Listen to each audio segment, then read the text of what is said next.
Hi, I'm Kiira Benz. I'm your host of Portal to the Next Stage, and this is our series Portal on the Street. And I'm coming to you live from New York City. We have an array of life and environment going on here. I'm out of the virtual reality headset here on the street, and I have an exciting announcement, which is that we're taking this series internationally, and I'm going to bring in our new correspondent, Chiara Spagnoli Gabardi, who is joining us from overseas. And I feel like I hear some of her music coming in universally through the sound waves. Chiara, let me see are you here? What spring is like on Jupiter and Mars. Hello, Kiira. Welcome to the old continent. And you know, I'm an old soul, so this is why I'm listening to music with the analog medium as opposed to your futuristic technology. But I can see that we both have a gelato. Oh, I wish I had ice cream, Chiara. I love Italian gelato, especially stracciatella. No. The gelato is the Italian way to call the handheld mic. That's the way we call it. Grazie for the vocab, Chiara. So you're a professor of phenomenology of contemporary arts. Can you give us an explanation of phenomenology and how it will relate to the journeys you'll take us on? Absolutely. Phenomenology came into my life very serendipitously, and I've been teaching it for many years at university to a bunch of international students. It's a branch of philosophy that studies experience, focusing on the way the senses interact with consciousness and our surroundings. And what I usually do is, during my first lecture, I bestow some ideas related to phenomenological thinkers such as Edmund Husserl, Martin Heidegger, Jean-Paul Sartre, Simone de Beauvoir, and Maurice Merleau-Ponty. And then as the course progresses, we apply these concepts to the creative field. That is to say, the visual arts, music, motion pictures, literature, but also social phenomena such as Easternization, new media, infotainment, and sustainability. So I must say I'm very excited to sprinkle some phenomenology to my cultural reportages that I will be covering for you to try to make them a little bit more existential. Well, I love everything existential, as you know. So let's jump through a portal. You've done several double-eye virtual reality experiences. Can you share some memories with us? Yes, definitely. I must say you opened a new perspective for me on virtual reality.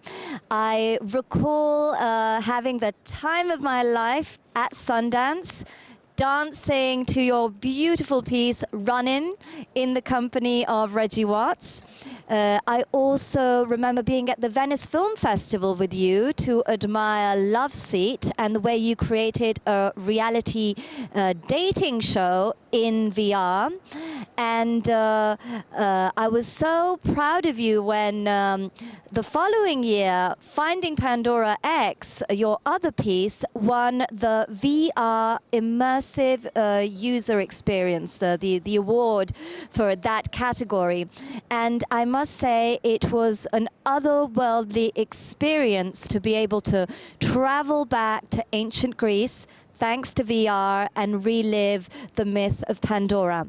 And of course, I also cherish in my heart skits and giggles.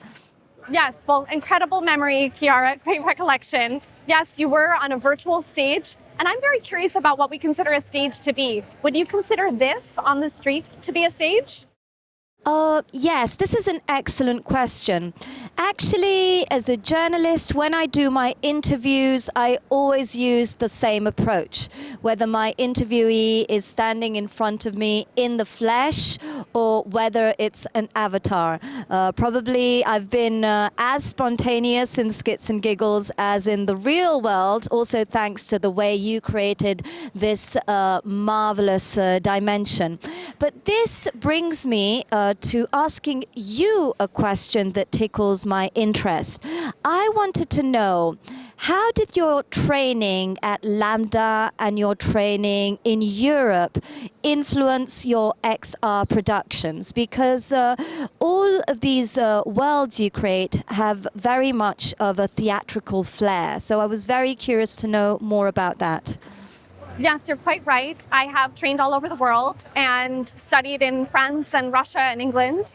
And something that I've really loved, that I've learned, is the sense of the ensemble and not the individual. That's become a big trait in many of my experiences, whether from the little trio in Love Seat to a larger ensemble like we had in Finding Pandora and in Skids and Giggles.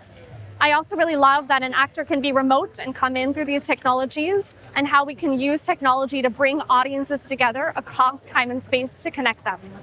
This is very interesting, which makes me wonder, since we are living in the age of AI, what is the current condition of VR in your opinion? Yes, we are in the age of AI, it's true. I feel like AI is like this new kid on the block that has come from another country and it speaks a different language. And some people don't feel like they speak that language and they don't want to try. Some people I think are really fearful, like they feel like they're really afraid of this new kid. And other people I think are really interested in getting to know the new kid. They're curious, they want to play with the new kid. And then virtual reality, I think, is like this older kid that's been around. But I think that these pieces actually complement and fit together really well. And we just have to make ethical and wise decisions. Well, all I can say is I'm very excited to see what lies ahead. I am as well. I think the future that lies ahead is very exciting, but we also have to continue to make ethical decisions because all of these technologies fit together. AI, the Internet of Things, virtual reality.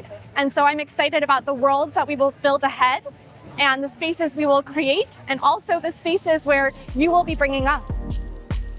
Well, I'm thrilled to take you on my journey with me through the Milano Design Week. Come follow me.